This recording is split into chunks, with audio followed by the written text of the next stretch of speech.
یہاں پر بھی واپس آیا ہے اور وہی تذکرہ ہے, وہی انڈر لائن جو ہے وہ میسج ہے کہ کس طرح رسول آئے, قوموں نے ان کا انکار کیا, قوموں نے ان کی بات نہیں مانی, تو کس طرح اللہ کا عذاب آیا, اور اللہ کے عذاب آنے پر پوری کی پوری قوم ہلاک ہو گئی سوائے ان لوگوں کے کہ جو انبیاء علیہ السلام پر ایمان لائے تھے.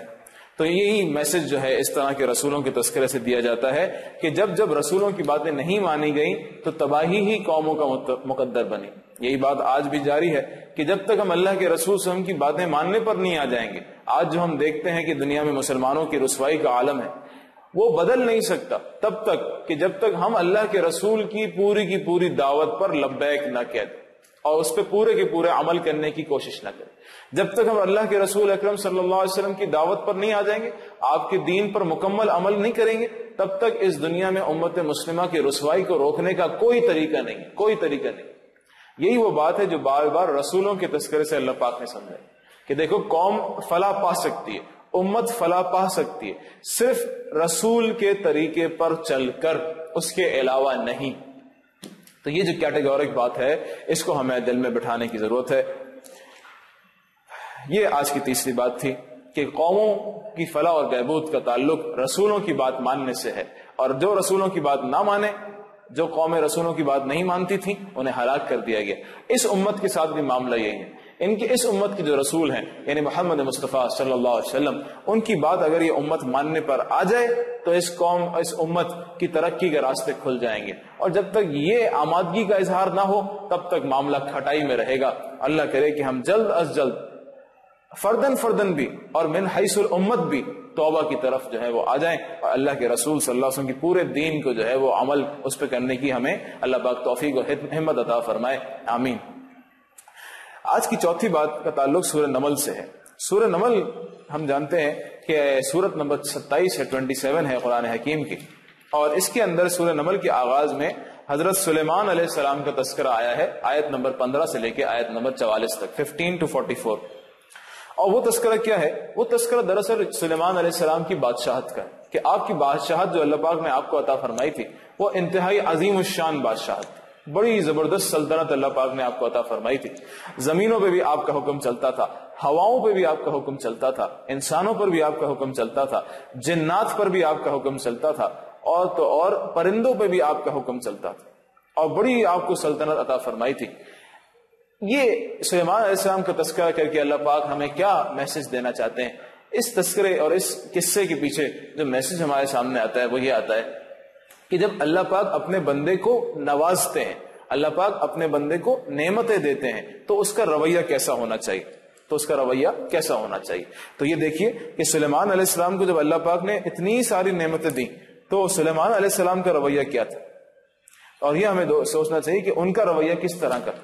تو ہم دیکھتے ہیں کہ سلیمان علیہ السلام نے کیا فرمایا, اور سلیمان علیہ السلام نے کیا فرمایا کہ کس طرح اب اللہ کی اتنی ساری نعمتوں کا شکر ادا کیا.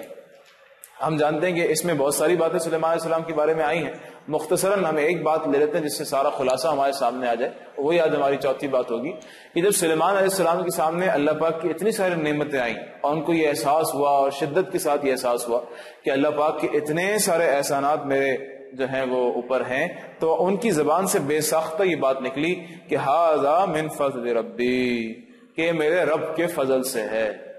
یعنی اس میں میرا کوئی کمال نہیں. یعنی سب سے پہلی بات, جب اللہ بندے کو نوازے تو اس کے اندر اکڑ نہیں آنی چاہیے, اس کے اندر تکبر نہیں آنا چاہیے. دیکھو بھائی میں کتنا سمجھدار ہوں, اتنا سارا میں نے حاصل کر لیا, کتنا میں عقل مند تھا کہ میں نے اتنی ساری نعمتیں اکٹھی کر لی. نہیں, بات ذہن میں یہ رہنی چاہیے کہ اللہ کا فضل ہے, اللہ کا احسان ہے. بندہ ہمیشہ اپنے آپ کو اللہ کا محتاج سمجھے, اپنے آپ کو کوئی چیز نہ سمجھنا شروع کر دے کہ مجھے اتنا علم آتا ہے, میرے پاس اتنے پیسے ہیں, اور میرے پاس اتنی صلاحیتیں ہیں, اور یہ کوالیفیکیشن ہے, اور یہ ہے, اور میری اتنی پی آر ہے, اور میری یہاں بھی بات چلتی ہے اور وہاں بھی بات چلتی ہے, اور میں تو بڑا با اثر اور با رسوخ انسان ہوں, اور ایسا ہے اور ویسا ہے. کہ نہیں, سلیمان علیہ السلام جن کی حکومت کی میں نے آپ کو ایک بات جھلک دکھائی کہ کہاں کہاں کس طرح ان کی حکومت چلتی تھی, وہ کہتے ہیں کہ ھذا من فضل ربی, بلا شبہ یہ میرے رب کا فضل ہے, لیبلونی ااشکر ام اکفر. اب یہ پنچ لائن کہا, یہ میرے رب کا فضل ہے تاکہ وہ مجھے آزمائے کہ میں اس نعمت پر اپنے رب کا شکر ادا کرتا ہوں یا اس کی ناشکری کرتا ہوں۔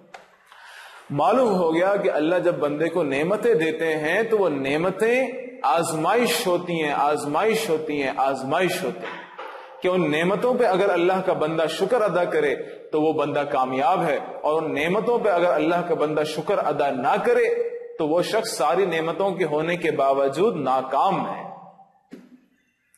اللہ کرے کہ اللہ نے جتنی نعمتیں ہمیں دی ہیں، اور بلا شبہ ہر انسان کو اللہ نے بہت ساری نعمتیں دی ہیں، ہم دیکھیں اگر غور کریں اپنے اندر اور اپنے آس پاس تو ہمیں اس بات کا احساس ہوگا، تو ہمیں ان پہ شکر ادا کرنا چاہیے، اور یہ بات ہمیں ذہن میں رہنی چاہیے کہ شکر ہی میں بھلا ہے، جیسا کہ کہا گیا وَمَن شَكَرَ فَإِنَّمَا يَشْكُرُ لِنَفْسِهِ، جو کوئی شکر کرتا ہے تو وہ اپنا ہی بھلا کرتا ہے، وَمَن كَفَرَ فَإِنَّ رَبِّي غَنِيٌّ كَرِيمٌ، اور جو ناشکری کرے تو میرا رب یعنی سلیمان علیہ السلام فرما رہے کہ میرا رب جو ہے وہ بے نیاز ذات ہے، وہ عزتوں والی ذات ہے، کرم والی ذات ہے، اس کو کسی کے شکر کی ضرورت نہیں ہے۔ بندہ شکر نہیں کرے گا تو اپنا ہی نقصان کرے گا، بندہ شکر کرے گا تو اپنا ہی فائدہ کرے گا۔ یہ بندے کے حق میں بہتر ہے کہ وہ شکر کرے، اللہ کو کسی کی ضرورت نہیں ہے، یہ بات کسی کے ذہن میں نہ آئے۔ تو اللہ کرے کہ ہم جو ہے وہ اللہ کی نعمتوں کا شکر کرنے والے بن جائیں اور اس کی ناشکری سے بچنے والے بن جائیں۔ اللہ پاک ہم سب کو جو ہے عمل کی توفیق عطا فرمائے۔ یہ تھی آج کی 4 باتیں سورہ سپارہ نمبر 19 کی روشنی میں۔ وآخر دعوانا ان الحمد للہ رب العالمین۔